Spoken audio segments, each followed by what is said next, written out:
What's up guys? This is Koro at welcome back sa ating tutorial ng OKX Dex Wallet Series. At ito ang ating episode 4 which is sending and receiving crypto in our OKX wallet. So ito yung ating application. So within our app, click lang natin yung receive kung gusto natin makatanggap ng ating crypto. And upon clicking receive, makikita kang iba't ibang cryptocurrency na sinusupport ni OKX wallet. And syempre for our example, pipiliin natin ang ating common currency which is USDT. And as you can see, multi-chain si OKX wallet. So marami siyang chain na sinusupport. So next naman is pipiliin natin kung saang chain natin matatanggap yung USDT na pinili natin kanina. So make sure lang guys na tama yung pipiliin mong chain kasi kapag nagkamali ka dito at syempre yung wallet address na binigay mo dito is mali, pwedeng magkamali yung sender and ma-receive mo is possible na ma-lost na or maligaw. So for example, sa Solana network tayo makakatanggap ng USDT.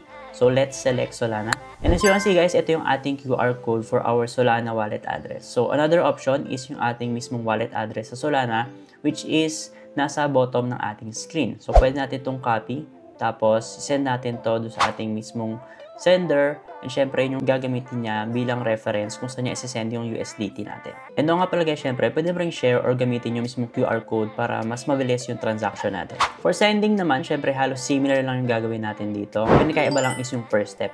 Syempre, pipiliin natin is yung send button. Dapat pipiliin mo rin yung correct na cryptocurrency and correct chain kung saan mo gustong isend yung mismong cryptocurrency na pinili mo. Always double check or kahit triple check lahat ng details bago ka mag-send ng cryptocurrency para sure tayo na hindi mawala o maligaw yung ating mismong assets. Ako naman guys, ang madalas kong ginagawa is nagsisend ako ng sobrang maliit lang or yung minimum para ma-sure ko lang na talaga matatanggap ng isang wallet ko yung mismong isasend kong funds. So, subukan mo na at tumanggap at magpadala ng cryptocurrency sa ating OKX wallet. And see you sa ating next episode.